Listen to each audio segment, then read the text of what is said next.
Hey everybody, welcome to Fatso Radio. How you doing? Episode number 62. Number 62. In this episode, I talk about what's going on the weekend, folks. It's Easter weekend here.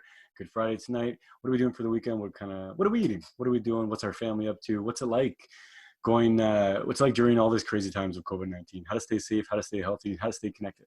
Don't forget to check out our sponsors, Volpe Martial Arts, KW, hottest, newest Kung Fu and Hapkido martial arts school. That's volpemartialarts.com. And also, don't forget to check out papaearth.ca, locally sourced and locally delivered meat and fish from all over Canada. Check them out.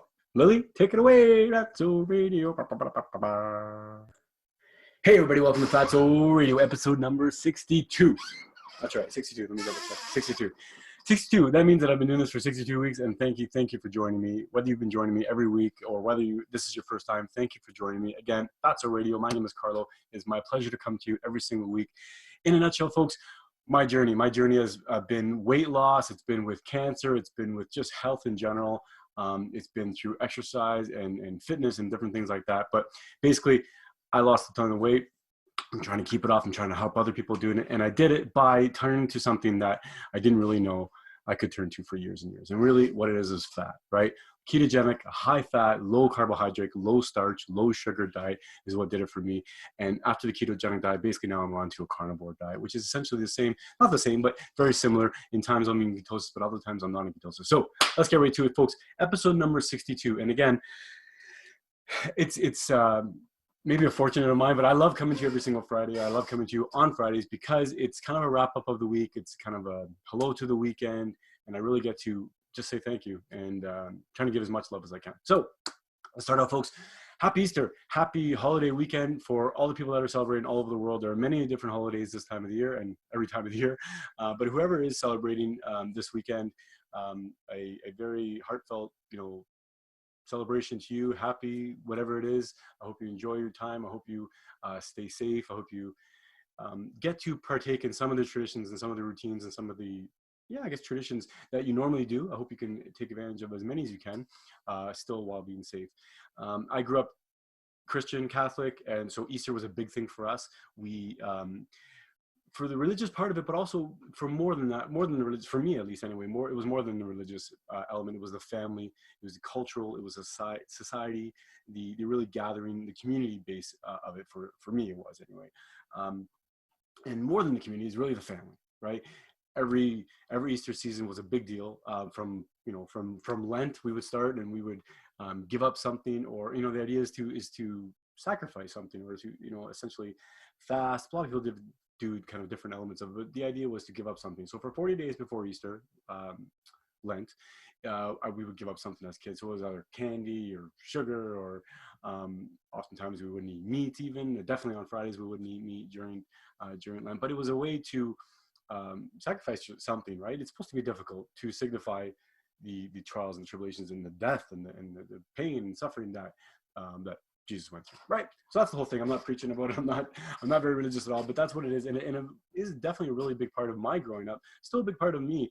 And like I said, around the food, I mean, I grew up in a family that was huge about food, huge with food, the hospitality industry. You have restaurants and catering and all this stuff. So the big days, the big dinners was definitely Good Friday, which is today. We would traditionally have fish all day, which I've had fish today.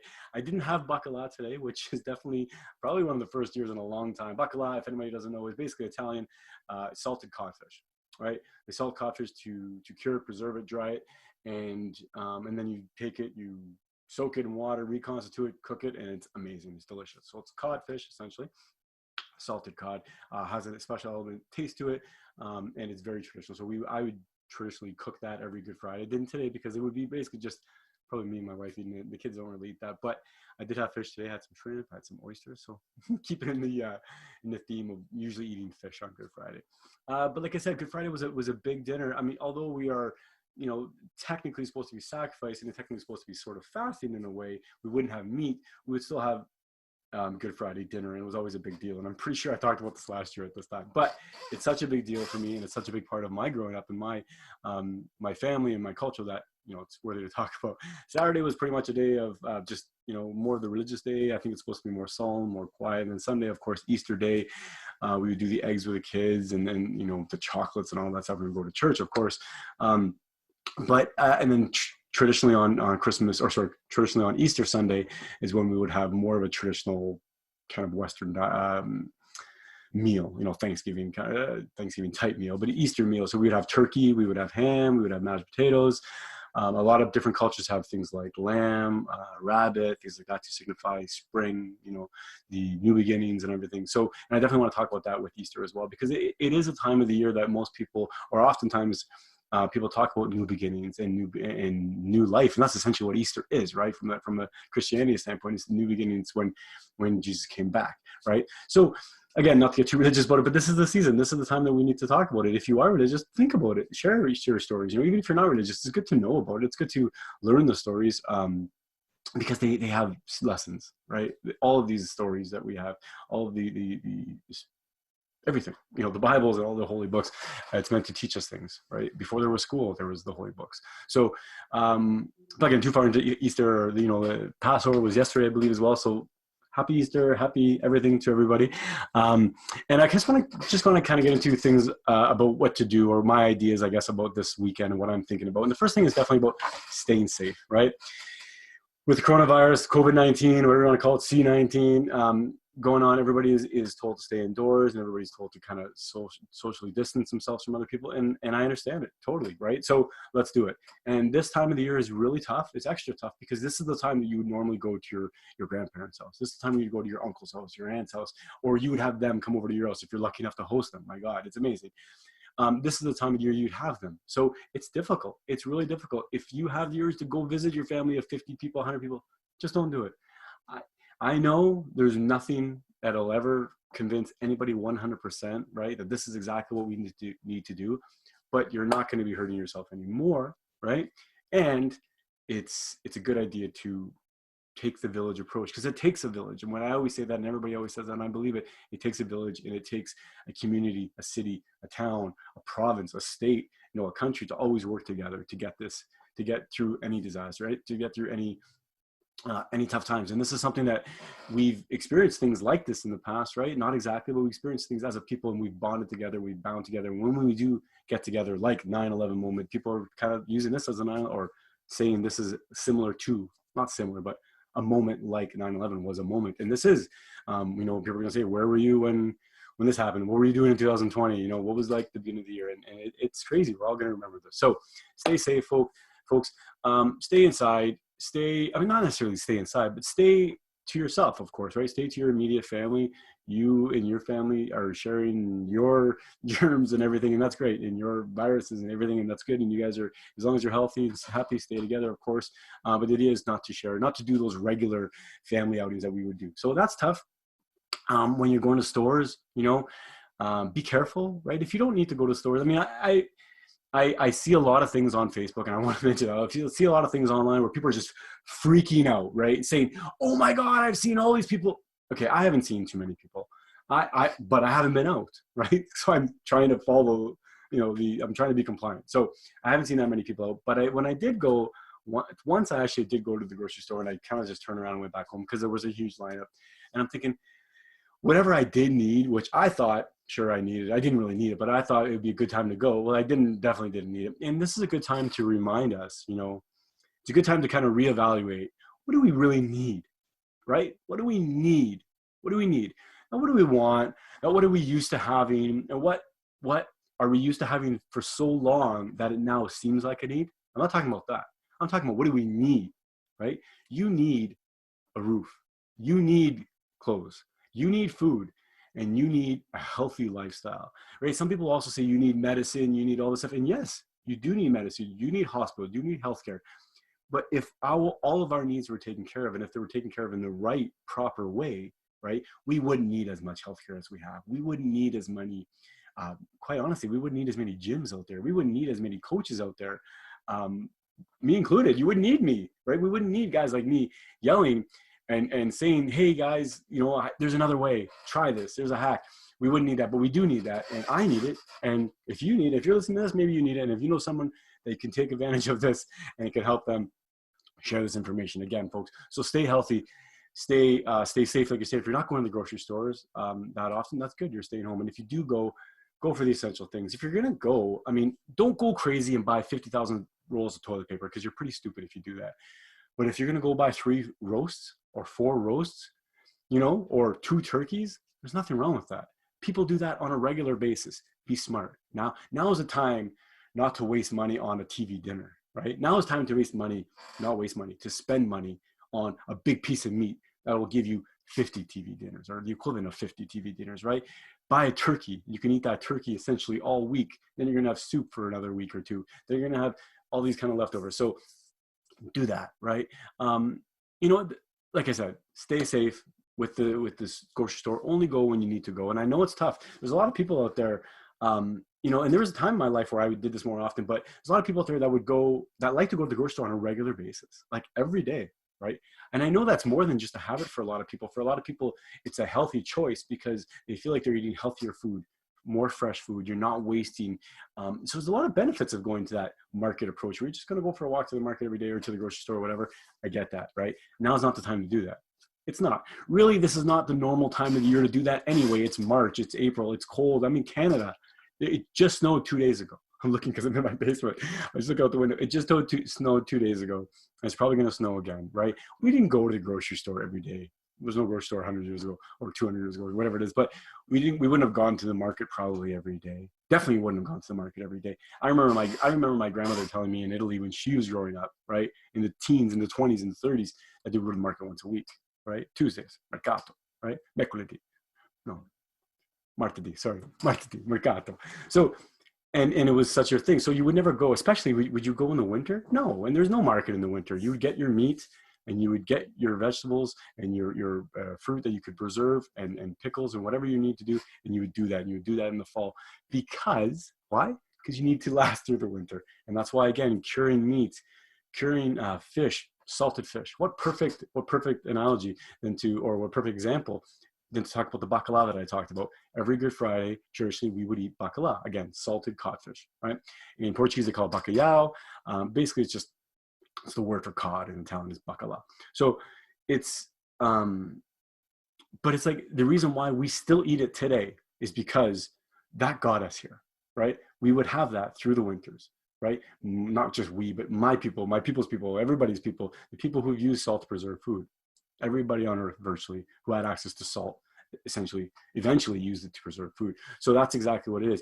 And I would suggest people to stock up on things like that. Like I said, don't go crazy and buy 50,000 cans of soup. You don't need 50,000 cans of soup, right? You're better off with some tomato paste maybe and some beef broth. And then next thing you know, you have tomato beef broth. Like, you know, it's do the things that you can do maybe in bulk, like buy a bunch of bones maybe, or buy a half a cow or something, you know, that way you're going to have, well, not just a cow, a pig, a lamb, or sheep, whatever you want to do, right?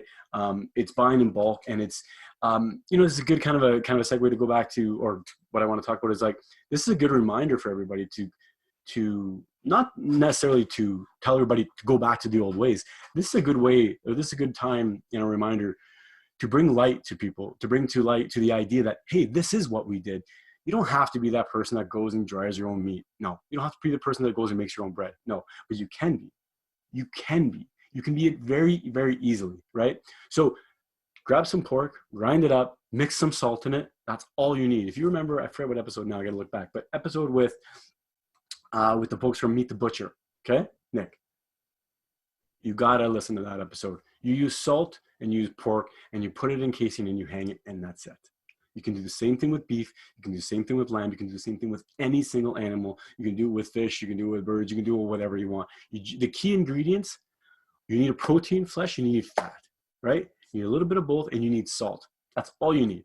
That is all you need. You don't need any preservatives. You don't need any nitrates. You don't need any of that shit, folks. As long as you don't put any other crap in there. And again, like Nick was telling you, as long as you don't put any liquid ingredients or things that can go bad or things that can, basically attract more bacteria and can get you sick, right? So salt and meat. And again, this is the time traditionally when you would do it in the winter maybe, or even earlier, but now is a great time to do it. And now, I mean, if you have some time, try it out. Try it out. A, you're going to learn something new. B, you may find that you're not going to go and buy that crap anymore. And that's what I'm here for. Don't buy that crap. I'm not saying don't go to the restaurant down the street, because the restaurant down the street in your local town is probably good food, because it's probably, and if it's not homemade food, tell them to make it homemade, and you'll go back and then they'll be a homemade. The good food, the good restaurants, the good sandwich places, the good whatever, the soup places, the good pubs, the good bars, even any place that's going to give you good whole food, go to those places. I'm talking about the stuff that's in the package, in the box, the stuff that you nuke for 2 seconds and it has 57 ingredients, but it has a piece of bread and one thing on it, but it has 50 ingredients. Well, what are those 50 ingredients, right? And what do you need them for? So it's a good time to, like I said, make soup, make stocks. If you're into preserving stuff, do it now, right? Most people have time. I don't know many people that are busy. I don't like to say I'm not busier now. I am busier, sure, but I'm in the house more, right? So I have more time to do the things that I could have done before that just took me a second, but I didn't have the ability to because I wasn't at home, right? So that's the thing. And that's a good way to stay healthy. That's a good way to stay in your house as well, is, hey, you're making food, you're preserving your foods, you're doing whatever you're doing, right? And I know this is a time when a lot of people are, because they're home more and because they're bored or they're anxious or they're nervous, right? And they're scared or they're paranoid. I mean, I don't even want to use the word paranoid. It's valid. It's valid to be afraid, right? It's normal to be afraid, and it's normal to be, I guess just afraid of what's going on and the unknown. We don't know what's going to happen, right? But if we don't know what's going to happen, the only thing we can rely on is the things we do know, right? We know how to be healthy. We know how to be safe, right? It turns out everything we're hearing, how to stay safe from COVID-19, is the same things we need to do to stay safe in general. And it's the same things that you need to do to stay healthy in general as far as food, right? So let's talk about that. Oh, wait, before we talk about that, let's talk about that now. What kind of food should you be eating when you're cooped up at home, right? What kind of food should you be eating when you're exercising less, maybe? Even if you're not exercising less, just to talk about food, and then we'll talk about exercise. What kind of food should you be eating more of? Or not even more of. What kind of food should you be eating? And this is an easy question. Carlo, you should be eating healthy food. Sure, what's healthy food? It's tough, folks. It's always tough, right? But the metrics don't change. The answer doesn't change, okay? Healthy food is still the same last month as it is today. In fact, if you're making more things from scratch, and if you're doing things more from your own hands, it's going to be healthier. It's going to take longer. It's going to take some physical work. You'll burn some energy, some calories, but it's going to be healthier. You don't have the shit in your cupboard that they have in the lab. You don't have that stuff, so you can't put it in your food. It's just that you can't do it. I made a chocolate chip cake. I'm turning into a baker. Don't get me wrong. I love it. I like to eat it, but I try not to eat it at all anymore, right? It's been successful for me to stay away from it. So I generally do still stay away from it. And I try and keep away from my kids, but once in a while I'll make it. So again, like I said, always, I don't plan for cheese, but if I do make it, we make it.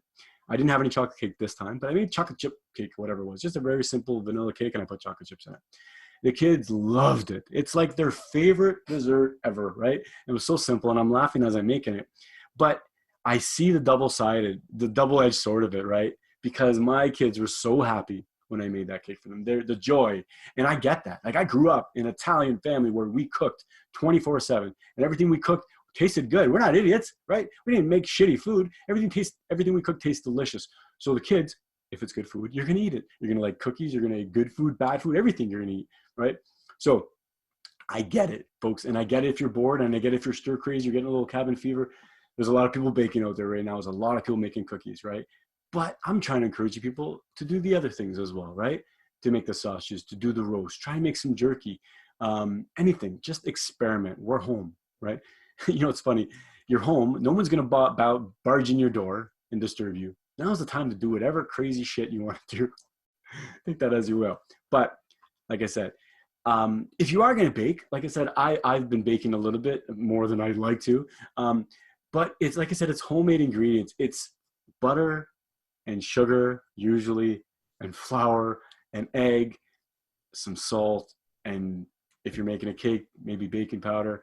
And really that's about it, right? Maybe baking soda. But you know, like it's really about it. And when you're making it's, you know, for a cake, our bread, yeast, of course, you're making it rise and stuff like that. It's funny. I've actually tried to make yeast this week, I tried to make bread this week twice, not for me, for the kids.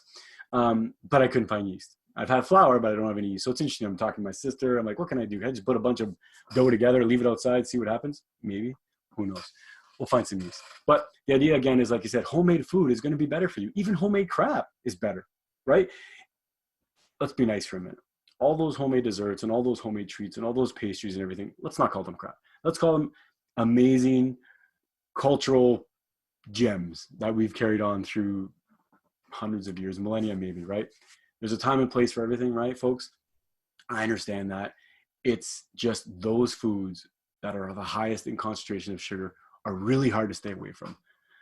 Not just for me and not just for a bunch of people. It's really hard to stay away from a lot of people, for a lot of people, especially if you're diabetic, especially if you're obese, especially if you have insulin resistance, right? Even if you have diabetes or insulin resistance, and if you're not obese, even if you're not sick or unsick, or if you're sick, if you don't appear to be sick, I mean, it's not good for us, right, folks? It's not the fact that it's just sugar itself that is bad, glucose itself that is bad. Innately, most things are not just bad themselves, it's the excess of it, right? It's the amount, the devil's in the dosage, right, folks? So again, if you're gonna make cookies, make them homemade.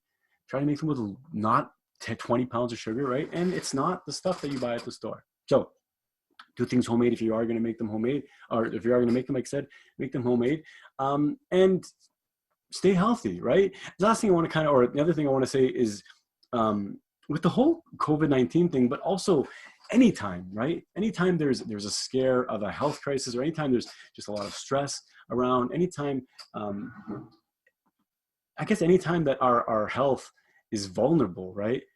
That's going to play even more of a role, or it's going to put even more emphasis on the food we eat, right? I'm not trying to preach again, folks, but, and again, perfect time to remind everybody, I'm not a doctor, but we all know, right, that eating healthy food, let's not even go before that. We all know that being healthy will get you in a better, or put you in a better position to fend off against any sort of disease, any sort of virus, any sort of infection, any sort of outside threat to your health. We know that, right? We also know that avoiding diabetes, avoiding type 2 diabetes, avoiding insulin resistance, avoiding obesity, avoiding things that are going to, trying to at least anyway, right? Avoid things that are going to give you that, is a good idea. And we also know that having chronic high blood sugar has poor outcomes for disease. Having chronic high blood sugar it's harder on people's lungs. It's harder on your liver. It's harder on, it's just in general, elevated blood sugar is hard on you. So if I could plead with you guys, if you're already starting, great. If you haven't started yet, now is a good time to start. It's tough. Of course it's tough to start. There's a crisis going on. There's a viruses and people are sick and people are dying. So it's not funny. I get that. It's not funny. But it's even more of time it's even more important now to really think about our health, right? So again, what are you going to do, Carlo, when the kids are home and they want treats and all this stuff? Try to make them from scratch, right? Kids love jerky. Put some extra time in and make some jerky. Make some sausages. Make some pepperettes, right? Kids like that stuff. Make some homemade cheese. It's not that hard, folks. Go on YouTube, go on how to make homemade cheese. 3 easy steps or simple steps to make homemade cheese. You can do it in about an hour, probably. There's simple ways to do these things. And with technology today, folks, we really need to take advantage of where we are, right? A lot of people, without getting on a tangent, a lot of people have been focusing on how difficult times are right now because we can't go to our regular routine. We can't go to our ballet class, our kung fu class, our swim classes, our gymnastics classes, our church services. We can't go to our yoga class. We can't get our massages done or have our massages done. We can't go to the grocery store as much as we used to. Yes, but we have everything at our fingertips, folks. And maybe this is a time that it's going to show us, this time is going to show us many, many things. One of the things that this time is going to show us is that we have technology at our fingertips and we better friggin' use it, right? We have everything at our fingertips. If you want to make anything, there's a do-it-yourself video for everything out there. And if you haven't found it, you haven't looked. If you haven't found it, you have not looked. And if it really isn't there, make it. Make it because people need it. There's a video for everything. And if there's not a video, you should make it. Right? Just like a podcast. There's a podcast for everything. There's podcasts about fatsos. There's a podcast about whatever, eating high carb and losing weight. There's a podcast out there and there are books out there that are telling people to eat a high carbohydrate diet. And I might even have them on my podcast. Telling people to eat a high carbohydrate diet to fight diabetes. That's very, very controversial. To me, it's controversial because specifically type 2 diabetes, type 1 diabetes as well, but type 2 diabetes, it's an inability to regulate your blood sugar right? Your body's inability and the ineffectivity, or your insulin in your body is not effective as it used to be. So your body needs to pump up more, or you need it externally, right? That's what diabetes, type 2 diabetes is. Type 1 diabetes is usually starts out early, much earlier in life, but basically most people don't produce much insulin at all, if at all. And it's essentially very similar in that regard. But with type 2 diabetes, folks, right? Again, I'm not shitting on diabetes, folks. I'm not hammering on the blood sugar, but it is treatable. It's also preventable, right? And it's just about getting the word out. It's about getting the word out, right? That we all knew that sugar was bad, and we all know that excess sugar is bad, but fat is not bad. Specifically, animal fat is not bad. So stay healthy, eat the right food that'll keep you healthy, because being healthy, right now is what you want to do. You want to be healthy just in case you get COVID, just in case you get anything. And not even just in case you get it, just in case you become in contact with it, right? You not get it, right? You want to be able to defend yourself from all of this stuff. You want to have an immune system that can fight off anything, right? And of course, no one has that perfect immune system, right? Especially people that have autoimmune issues. And that's even more of a reason to really try and boost your immunity. It's funny. The best way to boost your, I can't know why I'm not able to say that. The best way, in my opinion, to boost your immunity is to stop attacking it.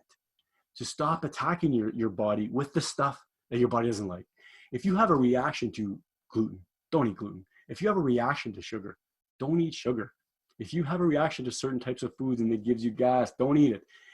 Just this food that you eat gives you a little bit of a rash or eczema, or you get your kind of arthritis swells up, or whatever issues you have, right? If a food that you're eating is making you worse, don't do it. Don't eat it. And if you're not sure if any food, first of all, if you think that none of the food you eat affects anything in your body, you're crazy. You're absolutely crazy, unless you're like maybe 10. I don't know. But anybody I know who's an adult, once they really, really investigate, right? Really investigate, really test it out, most people find out that certain foods are just not good for them. It's funny because most people that I've talked to, once the deeper they investigate, and the more and more honest they are with themselves, the more they find that most people I talk to, grains aren't great for them.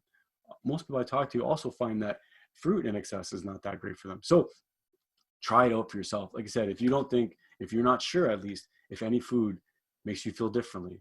You know, I had this conversation with my wife a couple of years ago, and at that time she wasn't even really, well, not that she wasn't even, but she didn't have that connection as much as she did these days. These days, it's very easy, simple for her to make that connection. Certain foods make her feel a certain way, but not everybody does. And if you don't have a strong connection, if you don't have a strong signal for when a certain food triggers a certain ailment with you or a feeling with you, then try an elimination diet. That's a really good time to try it. It's a really good opportunity to really just eliminate everything and say, what's happening? Start with meat, right?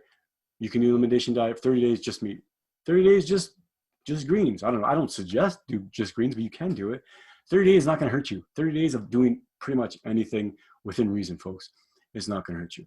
So try it, and you'll be really surprised. You know, something as simple as, if I tell you that if I eat bread, there's a little spot on my calf that kind of flares up, a little eczema spot that I get. I don't know. I had it for years and years and years, and I don't have it now. It's been gone for probably a couple of years as well. But if I told you that, you probably think I was crazy. Or maybe 10 years ago, or before you had any experience with this, you might have thought I was crazy. But it's really true. So, you know, and it's funny. Perfect time to bring up this. I have a bum knee right now. I don't know what's going on with it. I heard it. I've been eating food that I would not normally eat. And I did that. I'm kind of back on track now, but I did that for about a week or so, maybe even 2 weeks. And of course, I'm not proud of it, but at the same time, I'm not guilty, because who the hell will I have to answer to? Nobody, just myself, right? And the truth is that you can't be too hard on yourself, because that can also do some damage. But definitely being strict with yourself is a good idea.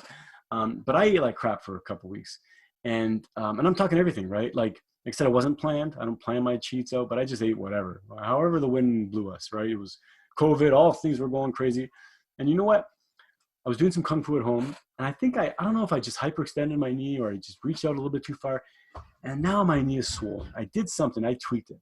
And you know, folks, I rarely hurt myself, and I rarely feel something like a swollen knee or a swollen ankle. But this reminded me today that like I blew both my knees out in football. I've dislocated both kneecaps. I strained ACL. I didn't tear anything, but I blew both knees, and I had soft casts in both knees over the years. My knees have been swollen over the years, not much at all in the last 5 or 6 years, I'd say, but over the years they have been. But it's so weird that something that I experienced a lot in high school, in college, and even years after when I was still doing a lot of sports, I forgot what it was like, because I woke up yesterday morning and my knee felt like a balloon. And I was like, holy cow, what the hell? It felt like I blew a knee, like I just super hyper extended it, or someone, subbed me from the side and like a tackle in football or something. I don't know what it was. It's been super, super tight. So what I think and I hope is that getting back on track is going to help me with this.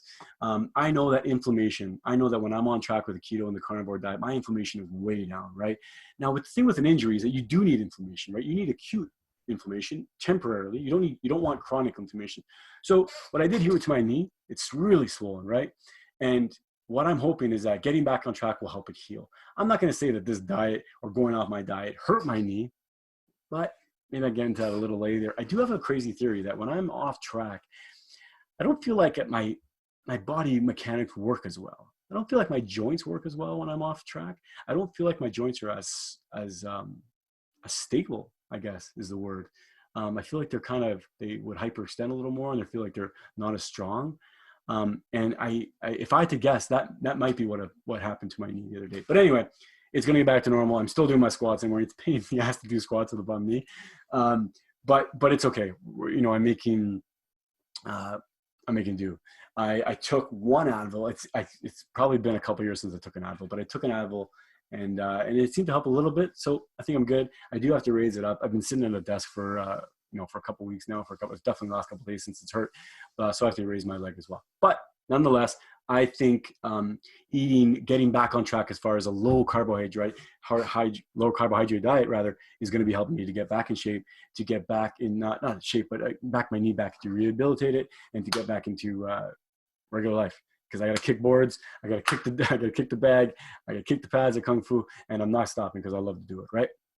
So I think that getting back on track with my diet will help it, and that's my attempt. It's always been my attempt. I remember talking to my brother many times over the years, especially over the last couple of years with this podcast, that he's seen significant improvement to his joints and even just injury when he was training for his Black Sash. I remember he blew his ACL or MCL, I can't remember. He blew something in his knee, and it really helped him to recuperate, really helped him to heal fast. So we'll see how it goes. I hope, like I said, it works. And so far I feel pretty good. It's interesting, once I've gone in and out of ketosis so often or so many times over the last couple of years, that I know now how I feel when I'm back in ketosis. And it's good. I feel kind of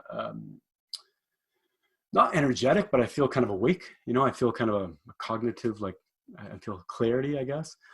So it's good. I feel better. I don't feel bloated, and my digestion is getting back on track again. Right, a couple of weeks off, a keto or carnivore diet, eating some questionable food is not good for your digestion, right? So we're gonna get back on track, and I think it's good. The last thing I want to talk about, a couple last things I want to talk about, is something I talk about probably every holiday. I try and be thankful, and I'm reminded daily on how lucky I am, and really, really how fortunate most of the people in my family, everybody in my family, and everybody I know, really, how fortunate they really are, especially compared to many, many, many, many people around the world that are struggling, not only just through COVID, but all the time, right? There are people that are struggling every day, every single day with their bills. There are people that are struggling with their health every single day. There are people struggling every single day with their job, even before all of this. There are people that are struggling with alcohol abuse and other substance abuses. There are people that are troubled and dealing with domestic abuse and domestic violence and all kinds of stuff. So I'm so thankful and I'm so grateful. And we're just so lucky, right? And this is this time of the year, every holiday season, but not just the holiday season, but like I said, I just want to say that I am so thankful and to remind everybody that most of us are pretty lucky, right? This is, for all intents and purposes, the best time in the history of man and in the history of time to be alive, right? We have the least amount of disease that we have ever had. We have the least amount of wars, really, than we've ever had. We have the best of technologies that we've ever had. We have the best healthcare that we've ever had, right? We are the safest that we've ever been, right? Things like this happen. Things like this happen in life. And let's not forget how lucky we are. We really are, right? And let's take advantage of it. You know, I guess the last thing I want to say is it's on us to experience our life, to I don't want to say fulfill our destiny, but if you believe that you have a destiny, then it is your responsibility to fulfill that destiny. It's the same thing. If you believe you have a dream, it's your responsibility to fulfill that dream. It's also the same if you feel that you have an obligation, right? Or you know you have an obligation. We all have obligations. We all have duties in life, but it's more than that. If you can help someone, now is the time to help someone. And you can help someone. Again, another reminder, there's so many things there's so many things that I'm thinking about during this COVID-19 that are reminding us how lucky we are and how fortunate we are and how much energy we've wasted, right? How much time, energy, and money we've wasted on the things that don't matter, things that are really, really trivial in life. And I'm not going to talk about them all right now, but we know the things that aren't true, that aren't important. We know the things that are causing a lot of harm. Things like bullying, things like what your kid's wearing, or the latest fashion trend, or the shoes, or not just that, other things like that, or who's cool or who's not cool, who doesn't have the apps, or all of these things, right? Money, all of these things, right? We know, and we should know, that there's more to life. There's more to life than making money and business. There's more to life than making the world just a bank, a printing press, right? There's more to life than that. And times like this remind you what's important. It's reminding me what's important. Like I said, I'm reminded all the time. If you've ever had a health scare, if you've ever had crazy times in your life, you were probably reminded all the time. And this is another reminder. If you haven't had anything in your life, you're lucky. This is the first time. You probably haven't. Most people have had something. So this is a reminder. What's important? Your kids, your family, right? Your loved ones, your sanity, your health. That's what's important. And excuse me for all those fans out there. I'm sorry. I loved playing sports growing up. I still love playing sports, but I'm sorry. The guys on TV making millions and millions of dollars a year, they're not going to help you. They're not going to help you. And I'm not blaming them either, right? They're in the same boat. They need to go find food as well if shit hits the fan. They need to find shelter if shit hits the fan. They need to find their community and their friends. And it doesn't mean that they have more friends than you. They may have less friends than you. So it doesn't matter. But let's just remember what's important. All that celebrity, all that money, all those billions and billions and trillions of dollars that are in the economy, right? Flowing through the economy to keep people entertained, right? Maybe it's time we reevaluate all that. I'm not saying we're going to get rid of anything at all, but maybe we need to reevaluate where we spend our dollars. It's a good time to reevaluate, and it's a good time to remind everybody how important healthcare is. It's a good time to remind everybody how important sanitation is, right? Your governments I'm talking about, and your elected officials. So, folks, again, a short episode tonight, but Good Friday episode. Sunday is Easter. We're going to celebrate it. I don't know if we have turkey, probably chicken. I think we're going to go with the chicken. But stay healthy, folks. Stay happy. Stay safe, right? Stay smart. Use your heads, right? In times like this, it's really easy for us to panic. It's really easy for us to just get super, super overwhelmed with all this friggin' media. I mean, we are spending all day online. It's crazy. You know, maybe now, especially, we need to make some more structured downtime, some structured unplugging time, because we're even online more than we were before. It's weird. We're trying to stay healthier, but at the same time, we're more online. So get outside, go for your walk at lunch, go for your walk in the morning, go for your walk afternoon, go for your walk before bed. You go for 4 walks a day. What else are you going to do? Right? Everybody, thank you so much for listening. Fatso Radio, episode number 62. I love you all. I love you all. I love you all. Don't forget to email me, fatsoradio@gmail.com. Don't forget to check out our sponsors, Papa Earth. And don't forget to check out Volpe Martial Arts as well. My brother, Sifu Adam. So, folks, like I said, email me your Instagram. My Instagram is @Fatso Radio. Twitter is @Radio Fatso. The Facebook page is Fatso Radio. The Facebook group is Fatso Radio Diet and Fitness, I believe it's called. But like I said, you can find us on Spotify. You can find us on Google. You find us anywhere, and you can find us on YouTube as well, of course. Don't forget YouTube to like, subscribe, share, get notified. I don't know where the buttons are, but get notified when the next video comes on. I love you all. Have a great and happy and safe Holy Week, Holy Weekend, and season, right? See you next week. That's radio. I love you. That's going to say thanks for listening after this, I think.